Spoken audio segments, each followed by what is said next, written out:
வணக்கம் நண்பர்களே. இப்போ பார்த்தீங்கன்னா பேட்ரி சர்வீஸ்க்கு வந்திருக்குது. இது வந்து 60 வோல்ட்டில் 2 பேட்ரி சர்வீஸ்க்கு வந்திருக்குது. இது 60 வோல்ட்டு 30 ஏஹெச் இந்த மாதிரி பேட்ரி 3 பேட்ரி சர்வீஸ்க்கு வந்திருக்குது. ஒவ்வொரு பேட்ரி ஒவ்வொரு ஏரியாவிலேருந்து சர்வீஸ்க்கு வந்திருக்குது. இப்போ இதெல்லாம் தனித்தனியாக பிரித்து செல்லெல்லாம் எந்த சீரீஸ் போயிருக்கு, எவ்வளோ ஏஹெச் இருக்குது அதெல்லாம் செக் பண்ணி பண்ண போகிறோம். இதெல்லாம் ஆகாதுன்னு சொல்லிட்டாங்களாமா, ஆனால் நம்மக்கிட்ட வந்திருக்குது. நம்ம சக்ஸஸ் பண்ணி கொடுக்க போகிறோம். பிஎம்எஸோடு எல்லாம் வந்திருக்கு. இது இன்னும் பிரிக்கவே இல்லை. வோல்டேஜ் ரொம்ப வீக்காக இருக்குதுன்னு சொன்னாங்கன்னு வந்திருக்கு. அதனால் இப்போ ஒரு 5 பேட்ரி சர்வீஸ்க்கு வந்திருக்குது. இன்னும் 2 நாளில் வேலை செய்யணும்.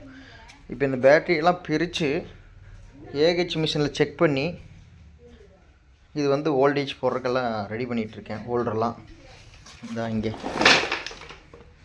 இந்த ஹோல்டரெல்லாம் செட் பண்ணி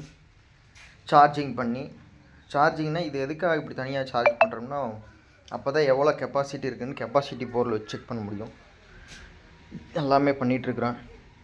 ஏதாவது பேட்ரி சர்வீஸ்க்கு இது பண்ணோன்னா சொல்லுங்கள், நல்லபடியாக செஞ்சு தரேன். ஒன்றும் பயப்பட வேண்டாம். அதாவது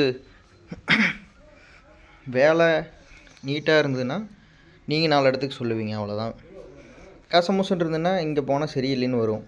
அது மாதிரி நான் வந்து நல்லபடியாக சிறந்த முறையில் செஞ்சு கொடுப்பேன். கம்மியான ப்ரைஸுங்க தான் வேலை செய்கிற லேபர்லாம். Okay guys.